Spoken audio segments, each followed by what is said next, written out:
Assalamualaikum warahmatullahi wabarakatuh. Selamat pagi anak-anak, apa kabar semuanya? Semoga semua dalam keadaan sehat dan kuat, agar bisa belajar dengan semangat. Berjumpa kembali bersama Ibu dalam pembelajaran tematik, yaitu tema 2 selalu berhemat energi, subtema 1 sumber energi, muatan ilmu pengetahuan sosial kelas 4. Kali ini kita sudah masuk pada tema 2 subtema 1 muatan IPS tentang sumber daya alam.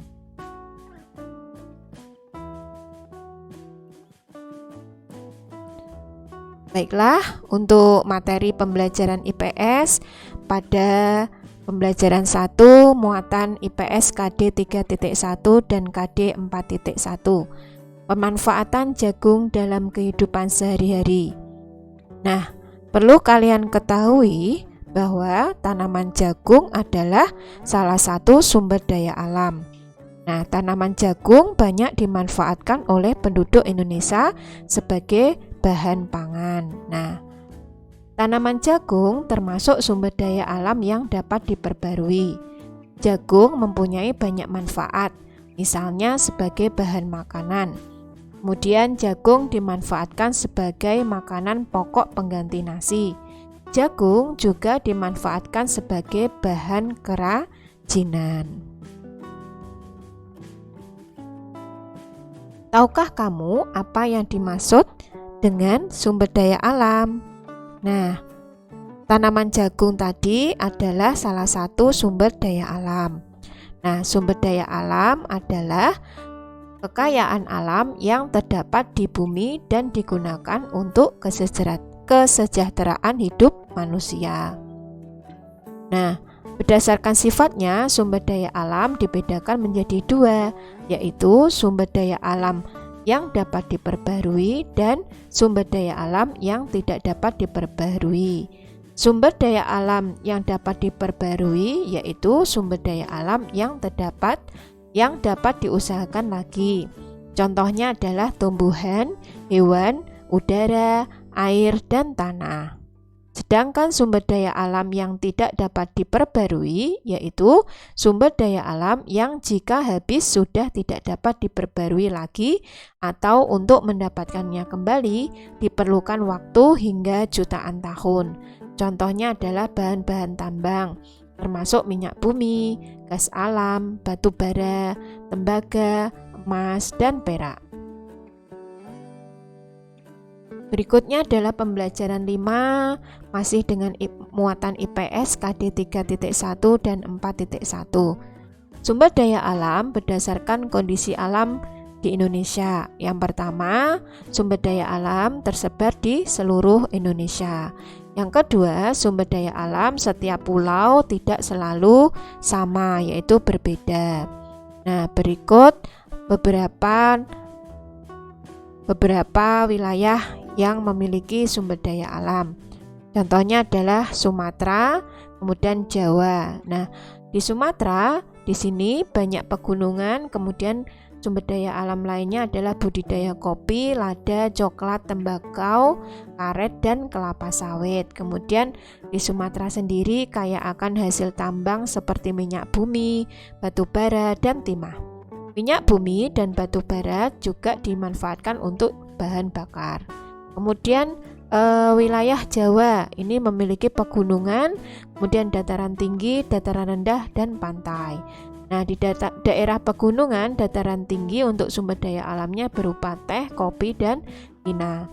Kemudian dataran rendah berupa persawahan yang subur di Indonesia ini ya. Kemudian di bagian pesisir pantai untuk sumber daya alam yang bisa kita peroleh seperti budidaya ikan laut, kemudian rumput laut, pertanian garam, dan penjemuran ikan asin. Kemudian yang berada di daerah Kalimantan ya, sebagian besar berupa dataran rendah dengan hutan yang lebat. Kemudian hutannya juga merupakan habitat alami bagi hewan yang terancam punah. Kemudian hutan Kalimantan juga dimanfaatkan untuk ditanami berbagai sumber daya alam seperti kelapa sawit, karet, dan rotan. kaya akan hasil tambang seperti minyak bumi dan batu bara. Kemudian di wilayah Sulawesi. Nah, di Sulawesi ini terdapat sumber daya alam yang banyak sekali. Ya, yang pertama adalah banyak menghasilkan pala dan jagung. Kemudian jagung di sini dimanfaatkan sebagai bahan makanan. Pala dimanfaatkan sebagai bumbu masakan. Kemudian sepanjang pantai Sulawesi ini dimanfaatkan untuk perkebunan kelapa. Banyak menghasilkan barang tambang seperti aspal. Kemudian aspal tersebut dimanfaatkan untuk pembuatan jalan raya.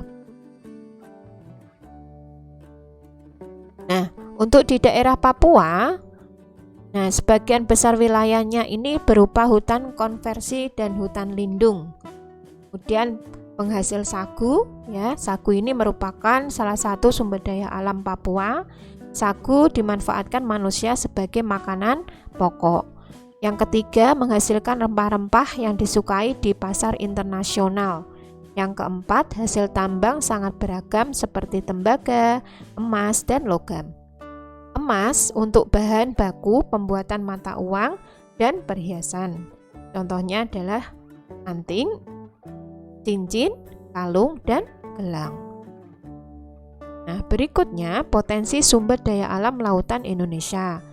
Nah, laut merupakan sumber penghasil ikan dan berbagai jenis hewan laut seperti kepiting, udang, cumi-cumi, dan lobster. Jenis ikan yang terdapat di laut Indonesia antara lain ada tongkol, tuna, cakalang, dan tenggiri. Selanjutnya, pusat atau pelabuhan penangkapan ikan di Indonesia.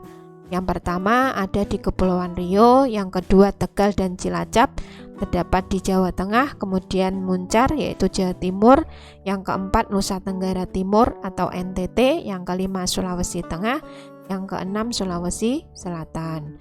Nah, berikut pemanfaatan wilayah laut di Indonesia. Ya, yang pertama, laut juga dimanfaatkan untuk budidaya rumput laut dan kerang mutiara. Nah, wilayah Indonesia seperti laut itu sebagai kawasan minyak bumi, kemudian wilayah laut juga menjadi lokasi tambang, kemudian merupakan zona penghasil timah putih.